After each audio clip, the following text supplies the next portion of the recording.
Hello friends, welcome to the vision commerce. मैं आदित्य कुमार आपका स्वागत करता हूं। दोस्तों, आज का यह क्लास आईकम सेकेंड ईयर के लिए होगा, अर्थात 12 के लिए होगा। हम लोगों ने 12 के पिछले क्लास में अकाउंटेंसी के चैप्टर 1 को शुरू किया है, नॉन प्रॉफिटेबल ऑर्गेनाइजेशन, जिसमें हम लोगों ने बहुत सारे टॉपिक्स को पढ़ा था। पिछले क्लास में हम लोग इनकम एंड एक्सपेंडिचर अकाउंट के बारे में देख रहे थे, तो उसमें उससे संबंधित जो भी रूल्स था उसे हमने देखा था। आज के टॉपिक में हमें इनकम एंड एक्सपेंडिचर अकाउंट के फॉर्मेट को देखना है, उसे समझना है। तो आज का क्लास हम लोगों का इनकम एंड एक्सपेंडिचर अकाउंट के फॉर्मेट से रिलेटेड होगा। आपने अभी तक हमारे इस चैनल को सब्सक्राइब नहीं किए हैं तो कृपया सब्सक्राइब कर ले और बेल आइकन दबाना ना भूलें, ताकि हम आपके क्लास के नए नए वीडियो लेकर आए तो आपको आसानी से उसका नोटिफिकेशन प्राप्त हो सके। दोस्तों, आप लोगों से मेरा एक सुझाव है। देश में लॉकडाउन लगा हुआ है, सारे शिक्षण संस्थान बंद पड़े हैं, आप भी क्लास नहीं जा रहे हैं, कॉलेज नहीं जा रहे हैं, कोचिंग नहीं जा रहे हैं। उस परिस्थिति में हम आपके लिए निःशुल्क ऑनलाइन क्लासेस दे रहे हैं आईकम बीकम और यूजीसी नेट जेआरएफ के लिए। आप जिस भी क्लास के स्टूडेंट हैं, आप इस चैनल के प्लेलिस्ट में जाएं और उस क्लास के मटेरियल को खोलकर आप देखें। साथ ही साथ नोट्स बनाना ना भूलें, ताकि आपका एग्जामिनेशन का तैयारी अच्छे ढंग से हो सके। अगर आप नोट्स नहीं बनाएंगे तो तैयारी प्रभावी और अच्छे ढंग से नहीं हो पाएगा, इसलिए नोट्स बनाना अनिवार्य है। तो आइए देखते हैं इनकम एंड एक्सपेंडिचर अकाउंट का फॉर्मेट क्या है। अगर हम फॉर्मेट अच्छे से समझ लेते हैं तो हम किसी भी प्रश्न को आसानी से बना सकते हैं। मेन इसका फॉर्मेट समझना है। अगर फॉर्मेट समझ में आ जाए तो उससे आसानी से जनरल एंट्री बन सकता है, आसानी से इनकम एंड एक्सपेंडिचर अकाउंट बनाया जा सकता है। तो आइए देखते हैं इनकम एंड एक्सपेंडिचर अकाउंट का फॉर्मेट क्या है, इसका रूल्स एंड रेगुलेशन क्या है। दोस्तों, हम लोगों के इस क्लास का टॉपिक होगा format of income and expenditure account, आय व्यय खाते का प्रपत्र प्रारूप। दोस्तों, बोर्ड छोटा है, इसके कारण आप लोगों को थोड़ी सी कठिनाई होगी, क्योंकि इस फॉर्मेट को कई पार्ट में देखना पड़ेगा। फॉर्मेट बड़ा है और बोर्ड छोटा है, तो ये कष्ट आप लोग उठाएंगे, ऐसा मुझे विश्वास है। अगर आप लोगों का आपके इस अपने चैनल के प्रति सहयोग और समर्थन इसी तरह से मिलता रहे तो उम्मीद है कि जल्द ही हम लोग डिजिटल बोर्ड पे क्लास शुरू करेंगे। तो आइए देखते हैं format of income and expenditure account. अगर हमें किसी फर्म का इनकम एंड एक्सपेंडिचर अकाउंट, किसी संस्था का जो नॉन प्रॉफिटेबल हो, उस संस्था का इनकम एंड एक्सपेंडिचर अकाउंट बनाना पड़े तो उसका प्रारूप क्या होगा, उसका फॉर्मेट क्या होगा। दोस्तों, पिछले क्लास में हम लोगों ने इनकम एंड एक्सपेंडिचर अकाउंट के एडजस्टमेंट से संबंधित रूल्स को देखे थे, फार्मूला को देखे थे। अगर आपने उस वीडियो को नहीं देखा है तो ये फॉर्मेट हो सकता है कि आपको समझ में नहीं आए, तो मैं उस क्लास के उस वीडियो के लिंक डिस्क्रिप्शन में डाल दूंगा, उसे आप देख लीजिएगा। तो आइए देखते हैं कि इनकम एंड एक्सपेंडिचर अकाउंट का हम फॉर्मेट कैसे बनाएंगे। सबसे पहले ऊपर हम लिखेंगे इनकम एंड एक्सपेंडिचर अकाउंट, ये मेरा हेड होगा। नीचे लिखेंगे फॉर द ईयर एंडिंग। यहाँ दो स्थिति हो सकता है, ये वित्तीय वर्ष का अंतिम तिथि होगा। बहुत सारे फर्म 31 मार्च रखते हैं, बहुत सारे फर्म, बहुत सारे संस्थान 31 दिसंबर रखते हैं। तो ये फर्म के अपने सिस्टम पे डिपेंड करेगा। तो मान लीजिए अगर 31 मार्च एंडिंग ईयर है तो हम वहाँ लिखेंगे 31 मार्च 2020, 2019, 2018, जो भी ईयर होगा हम यहाँ इस ... खाली स्थान में डालेंगे। इसका दो पार्ट होगा, एक इधर और एक इधर। इसका नाम है इनकम एंड एक्सपेंडिचर अकाउंट, लेकिन इसका स्टार्टिंग जो है ठीक इसका अपोजिट होता है, इनकम बाद में और एक्सपेंडिचर पहले। तो किसी भी अकाउंट का डबल एंट्री सिस्टम में दो पार्ट होगा, एक डीआर, दूसरा पार्ट होगा सीआर। यहाँ देखिए, मैंने यहाँ लिखा है सीआर, यहाँ देख सकते हैं आप, यहाँ है डीआर, यहाँ है सीआर। और मैंने पिछले क्लास में आपको बताया था कि इनकम एंड एक्सपेंडिचर अकाउंट के डीआर साइड में सभी एक्सपेंसेज एक्सपेंडिचर को रखते हैं और सीआर साइड में सभी इनकम को रखते हैं। एक चीज़ और मैंने बताया था कि इनकम एंड एक्सपेंडिचर अकाउंट में सिर्फ उसी अमाउंट को रखते हैं जो करेंट ईयर से जुड़ा हुआ हो, अर्थात जिस वर्ष के लिए हम जिस ईयर के लिए इनकम एंड एक्सपेंडिचर अकाउंट बना रहे हैं उसी वर्ष से संबंधित इसमें ट्रांजैक्शन डालेंगे, इसीलिए इसमें एडजस्टमेंट होगा। और पिछले क्लास में भी मैंने आपको एडजस्टमेंट के लिए बताया था कि एडजस्टमेंट हम कैसे करेंगे, करेंट ईयर का उसमें से वैल्यू हम कैसे फाइंड आउट करेंगे। तो ये समझ गए, इस साइड में टीआर होगा और इस साइड में सीआर होगा, अर्थात मेरे इस साइड में अर्थात राइट साइड में क्या होगा, डीआर होगा। अगर ऐसे देखेंगे, बुक अगर हमारे सामने है तो वो बुक में हमारे राइट साइड में होगा इनकम और लेफ्ट साइड में होगा एक्सपेंडिचर। इस तरह से फॉर्मेट होगा, आप देख रहे हैं बोर्ड पे। तो और ये आपका एक्सपेंडिचर होगा, ये इनकम होगा और यहाँ इसका अमाउंट हो गया। जितना अमाउंट होगा इस कॉलम में हम डालते जाएंगे। तो सबसे पहले हम लोग इधर देखते हैं, अगर हम डीआर साइड में कोई भी मद रखते हैं तो उसको 2 से शुरू करते हैं और सीआर साइड में कोई भी मद रखते हैं तो उसको 22 से शुरू करते हैं। देखिए सबसे पहले मैंने लिखा है to insurance premium paid this year. कहने का मतलब है कि अगर किसी भी संस्थान का प्रीमियम, इंश्योरेंस प्रीमियम हम पेड कर रहे हैं तो हमारे लिए इनकम नहीं है, वो एक्सपेंस है। चूँकि हमारे यहाँ से पैसा आउट हो रहा है, बाहर निकल रहा है, तो निश्चित रूप से ये एक्सपेंस होगा और एक्सपेंडिचर के तरफ आएगा। तो यहाँ मैंने लिखा insurance premium paid this year, मतलब इस वर्ष में हम पिछले वर्ष के भुगतान को भी पेड किए होंगे और अगले वर्ष के लिए एडवांस भी पेड किए होंगे। लेकिन हमने पिछले क्लास में ये पढ़ा था कि इनकम एंड एक्सपेंडिचर अकाउंट में जो भी मद डलाएगा वो करेंट ईयर का होगा, तो इसमें तो एडजस्टमेंट करना पड़ेगा। तो इंश्योरेंस प्रीमियम इस वर्ष में टोटल प्रीमियम हमने जो पेड किया है वो यहाँ डालेंगे, ठीक है। खाली हमने छोड़ा है, डॉट डॉट डॉट डाला है, क्योंकि अभी तो यहाँ कोई अमाउंट नहीं है, यहाँ हम अमाउंट डालेंगे। एडजस्टमेंट मैंने पिछले क्लास में भी आपको पढ़ाया था और फॉर्मेट में भी डाला है, add prepaid in this previous year, अर्थात पिछले वर्ष में अगर हम कुछ एडवांस पेड किए होंगे तो वो तो इस वर्ष के लिए होगा।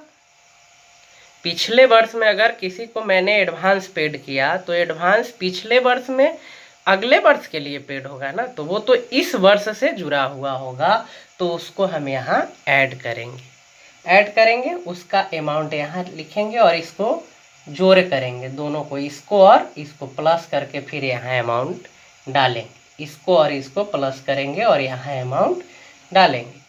यहाँ फिर नेक्स्ट एडजस्टमेंट होगा लेस प्रीपेड दिस ईयर, अर्थात इस वर्ष में अगर हम एडवांस प्रीमियम देते हैं, इस वर्ष में अगर इंश्योरेंस कंपनी को हम एडवांस प्रीमियम देते हैं तो वो इस वर्ष से रिलेटेड नहीं होगा, वो नेक्स्ट वर्ष के लिए होगा, नेक्स्ट ईयर के लिए होगा।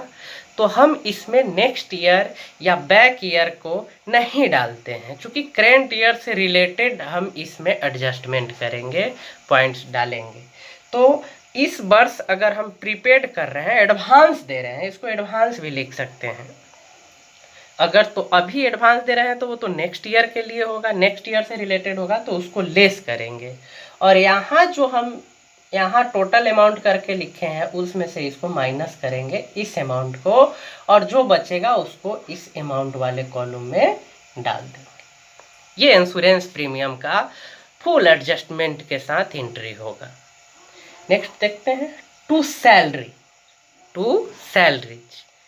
ड्यूरिंग दिस ईयर, अर्थात इस वर्ष में हम टोटल सैलरी क्या पेड किए हैं। टोटल सैलरी वो पिछले वर्ष के भी हो सकते हैं और एडवांस भी हो सकते हैं, उसको हम लोग एडजस्टमेंट करके ठीक करेंगे। तो जो भी सैलरी मैंने पेड किया उसको यहाँ रखेंगे, ठीक है। देखिए इसमें ऐड करेंगे outstanding at the end this year, outstanding at the end this year.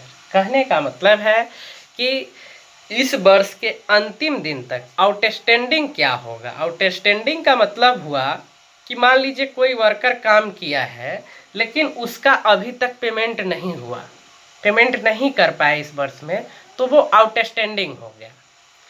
तो उसको पेमेंट तो नहीं किए लेकिन वो तो रिलेटेड है इसी वर्ष से, तो इसलिए इसको हम यहाँ ऐड करेंगे क्योंकि वो रिलेटेड है करेंट ईयर से, तो वो ऐड होगा।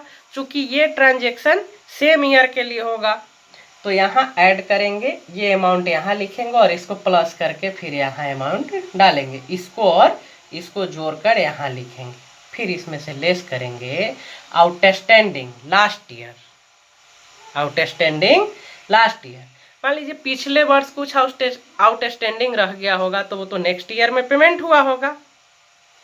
पिछले वर्ष अगर कुछ उधार रह गया है तो वो नेक्स्ट ईयर में पेमेंट हुआ है, तो उसको हम क्या करेंगे, चूंकि वो तो इस ईयर से रिलेटेड नहीं है, वो लास्ट ईयर पिछले ईयर से रिलेटेड है, तो उसको मैं लेस कर दूंगा। लेस करने के बाद उसका जो अमाउंट होगा यहाँ लिखेंगे और लेस करके इस अमाउंट से इसको माइनस करके यहाँ अमाउंट डालेंगे, टोटल अमाउंट यहाँ डालेंगे।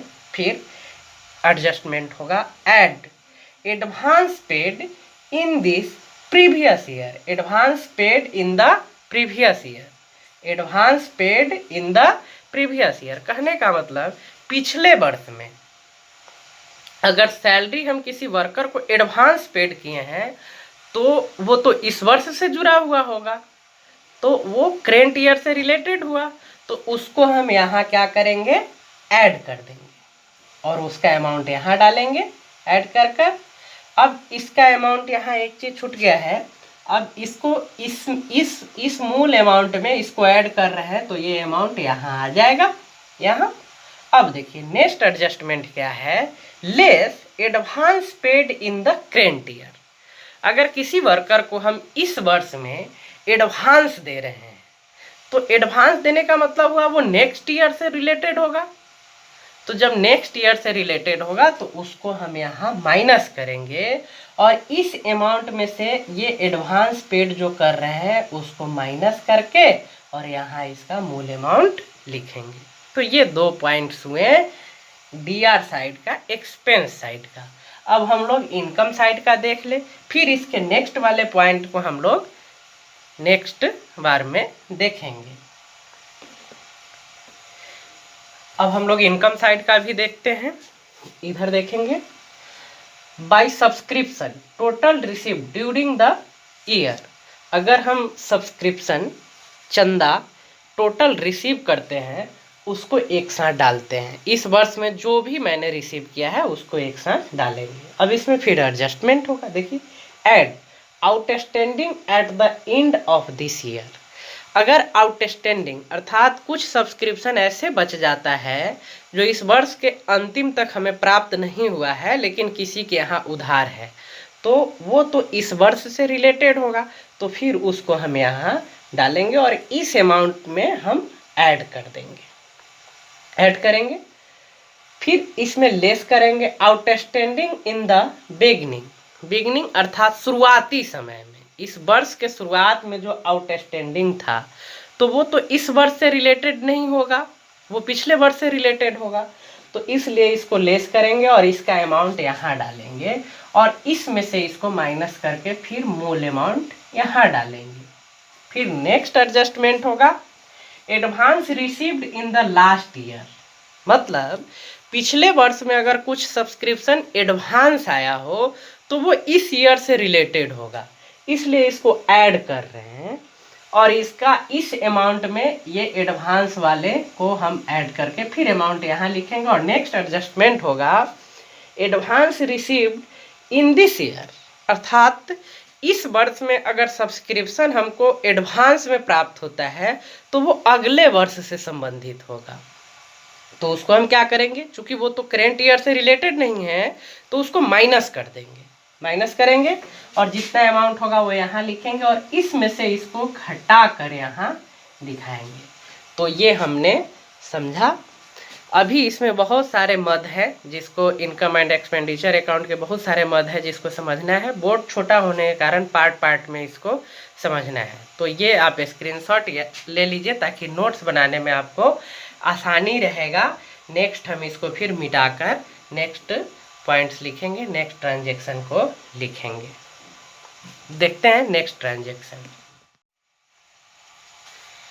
तो दोस्तों नेक्स्ट जो ट्रांजेक्शन बचा है उसको देखेंगे। यहाँ देखिए एक्सपेंडिचर साइड में टू रिपेयर्स डेकोरेशन, कहने का मतलब है कि अगर कोई भी नॉन प्रॉफिटेबल ऑर्गेनाइजेशन कोई भी वाहन रखे हुआ है, अगर वो बिगड़ जाए तो रिपेयर करवाना पड़ेगा।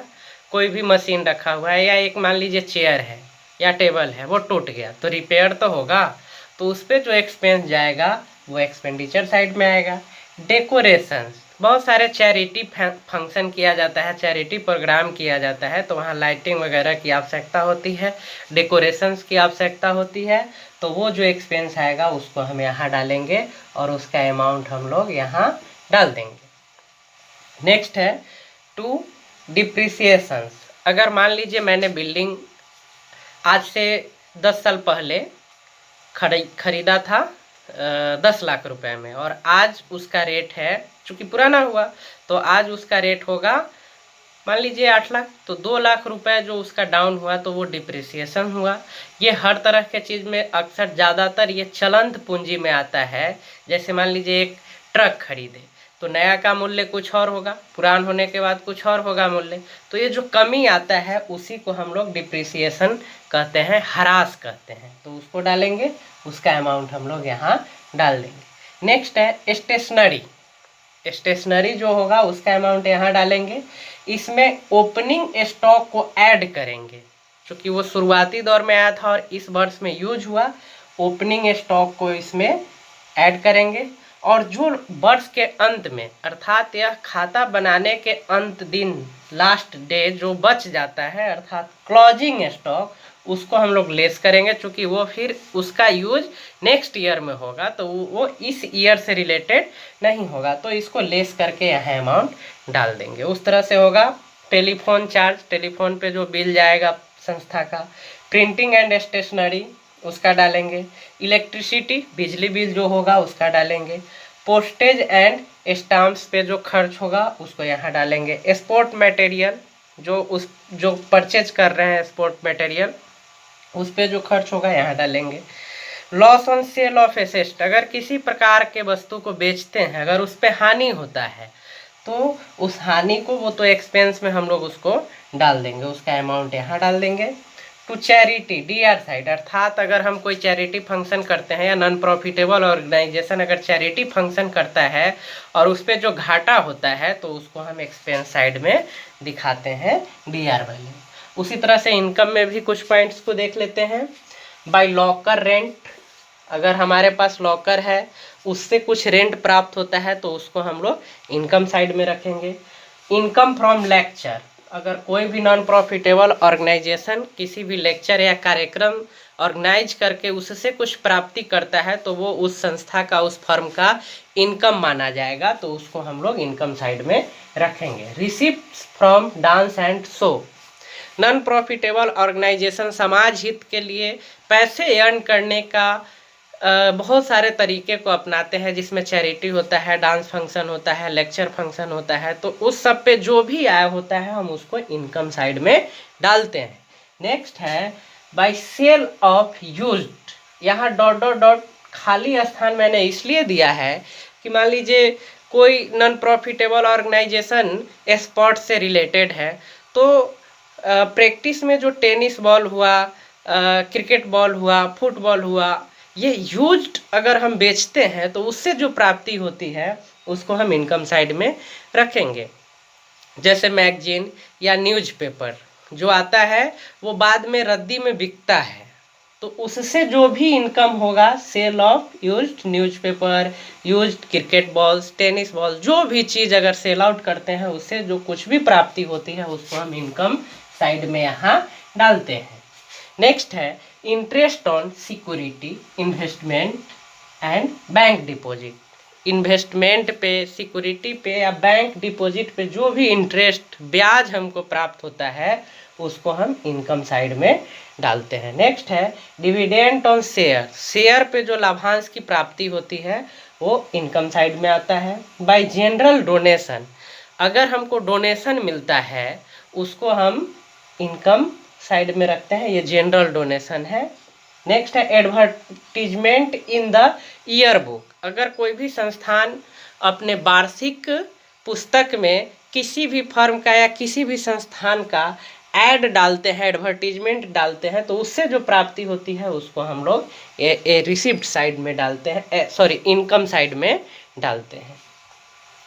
नेक्स्ट है रिसिप्ट्स फ्रॉम इंटरटेनमेंट, अगर किसी भी तरह के आयोजन जो इंटरटेनमेंट के उद्देश्य से किया गया हो उससे जितने रुपए की प्राप्ति होती है उसको हम लोग इनकम साइड में डालते हैं। नेक्स्ट है बाय एंट्रेंस फी, अगर किसी भी नॉन प्रॉफिटेबल ऑर्गेनाइजेशन में कोई भी सदस्य अगर प्रवेश लेते हैं, उसका सदस्य बनते हैं, तो उनको एक निश्चित राशि सदस्यता शुल्क के रूप में देना होता है, तो वो फर्म के लिए इनकम माना जाता है, इसलिए उसको इनकम साइड में रखा जाता है।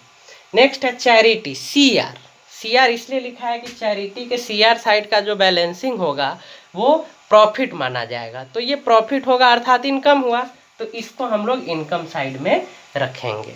इसका कुछ और पॉइंट्स है जिसको हम लोग नेक्स्ट फेज में देखते हैं। दोस्तों कुछ ट्रांजैक्शन जो छूट गया था उसको हम लोग देख लें। टू एडवर्टीजमेंट, अगर कोई भी नॉन प्रॉफिटेबल ऑर्गेनाइजेशन अपने खुद का प्रचार प्रसार किसी अन्य माध्यम से करवाते हैं और उस पर जो एक्सपेंस आता है वो एक्सपेंस साइड में, एक्सपेंडिचर साइड में रखा जाता है। नेक्स्ट है to rent rate and tax, मान लीजिए किसी भी प्रकार का रेंट अगर ये संस्थान देते हैं, टैक्स अगर पेड करते हैं तो वो इनके लिए एक्सपेंस होगा। टू बैड डेब्ट्स, जो डेप्टर्स ऐसे हैं जो प्राप्त नहीं होने वाले हैं उसको बैड डेब्ट्स में ट्रांसफ़र कर दिया जाता है और उसका अमाउंट हम लोग अमाउंट वाले कॉलम में रखते हैं। नेक्स्ट है टू ऑडिट फी, ऑडिट फी, अगर नॉन प्रॉफिटेबल ऑर्गेनाइजेशन अपने खाता बही का ऑडिट करवाते हैं, अंकेक्षण करवाते हैं, तो उस पर जो एक्सपेंस आता है वो एक्सपेंडिचर साइड में आएगा। टू ऑफिस एक्सपेंस, ऑफिस का संचालन अगर करने में किसी भी प्रकार का जो खर्च आता है वो एक्सपेंडिचर माना जाता है और एक्सपेंस साइड में रखा जाता है।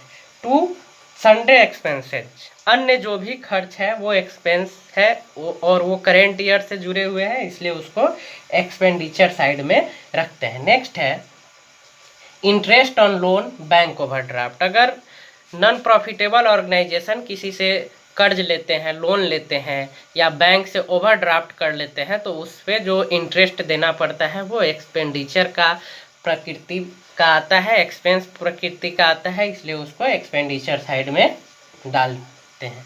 टू फेयर एक्सपेंसेस, अगर कहीं कोई भी कार्यक्रम ऑर्गेनाइज किया जा रहा है तो वहाँ बहुत सारे सामान को ले जाना होता है, आना जाना होता है, तो इस तरह का जो खर्च होगा वो एक्सपेंडिचर साइड में आएगा, ये हम बाद में समझेंगे।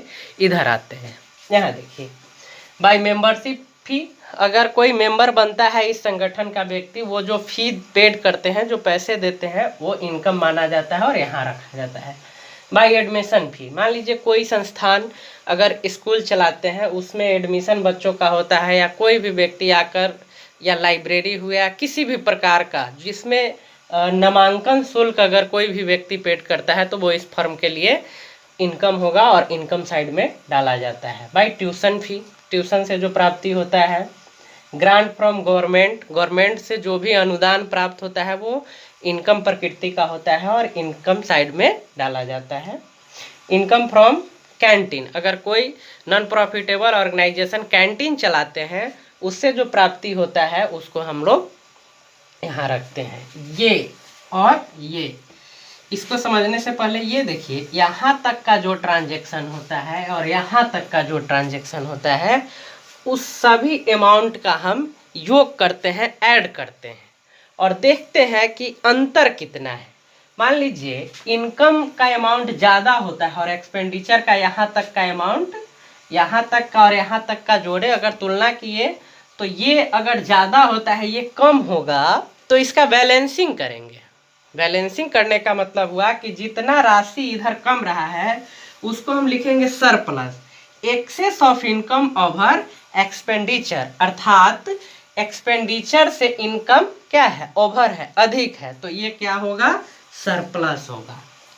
ठीक उसी प्रकार इधर का देखेंगे, इसका योग अगर इसके योग से अगर अधिक है, अर्थात एक्सपेंडिचर का जो अमाउंट है वो इनकम के अमाउंट से अधिक होता है, तो कहने का मतलब संस्था को आय से ज़्यादा, इनकम से ज़्यादा एक्सपेंस हो गया है, आय से ज़्यादा व्यय हो गया है। उस स्थिति में क्या होगा, डिफिसिट होगा। इसको लिखेंगे excess of expenditure over income, अर्थात इनकम से ज़्यादा क्या हो गया, एक्सपेंडिचर हो गया। तो ये रहा इनकम एंड एक्सपेंडिचर अकाउंट का फॉर्मेट। दोस्तों हो सकता है कि हमने जितने भी इनकम एंड एक्सपेंडिचर अकाउंट के फॉर्मेट में जो ट्रांजैक्शन देखा है उससे अधिक आपको देखने को मिलेगा, उससे अलग देखने को मिलेगा। तो उस स्थिति में हम ये देखेंगे कि जो भी ट्रांजैक्शन इसके अन्य मिल रहा है वो किस प्रकृति का है। अगर व्यय प्रकृति का होगा, एक्सपेंस प्रकृति का होगा और करेंट ईयर से रिलेटेड होगा, तो उसको इनकम एंड एक्सपेंडिचर अकाउंट के डीआर साइड में, अर्थात एक्सपेंडिचर साइड में डालेंगे। ठीक उसी प्रकार अगर ट्रांजैक्शन आय प्रकृति का होगा और करेंट ईयर से रिलेटेड होगा तो उसको इनकम साइड में, अर्थात इनकम एंड एक्सपेंडिचर अकाउंट के सीआर साइड में डालेंगे। तो ये हमारा इनकम एंड एक्सपेंडिचर अकाउंट का फॉर्मेट रहा। हम लोग इससे सरप्लस एंड डिफिसिट प्राप्त करेंगे कि फर्म को लाभ हुआ है या हानि हुआ है, अर्थात सरप्लस हुआ है या डिफिसिट हुआ है, कमी हुआ है। तो हम लोगों ने आइकम सेकेंड ईयर के इस सीरीज में इनकम एंड एक्सपेंडिचर अकाउंट का फॉर्मेट पढ़ा, इससे संबंधित रूल पढ़े। उसके बाद पिछले क्लास में हम लोगों ने रिसिप्ट्स एंड पेमेंट अकाउंट का फॉर्मेट पढ़े थे, उससे संबंधित रूल्स पढ़े थे। तो ये हम लोग दो अकाउंट जो महत्वपूर्ण अकाउंट है नॉन प्रॉफिटेबल ऑर्गेनाइजेशन का, उसको हम लोगों ने देखा। नेक्स्ट क्लास में हम लोग इससे जुड़े हुए प्रश्नों को हल करने का प्रयास करेंगे और इससे रिलेटेड कैसे क्वेश्चंस आएंगे हमारे एग्जामिनेशन में उसको देखेंगे और उसका सॉल्यूशन कैसे होगा ये हम लोग नेक्स्ट क्लास में देखेंगे। तो आज का क्लास यहाँ समाप्त करते हैं। अगर आप लोगों ने अभी तक नोट्स नहीं बनाया है तो नोट्स बना लेंगे, पिछले वीडियो को भी देखेंगे, और अगर आप लोग अभी तक इस चैनल को सब्सक्राइब नहीं किए हैं तो कृपया सब्सक्राइब कर लें और बेल आइकन भी प्रेस करें। और इससे रिलेटेड अगर किसी भी प्रकार का सुझाव हो या किसी भी तरह के प्रश्न पूछने हो तो आप कमेंट के माध्यम से पूछ सकते हैं। ये आपका अपना चैनल है और इस चैनल पे हम आपके लिए लेकर आते हैं आइकम, बीकम और यूजीसी नेट जीआरएफ की तैयारी के लिए महत्वपूर्ण मटेरियल्स। तो आज का क्लास यहाँ समाप्त करते हैं। धन्यवाद, नमस्कार।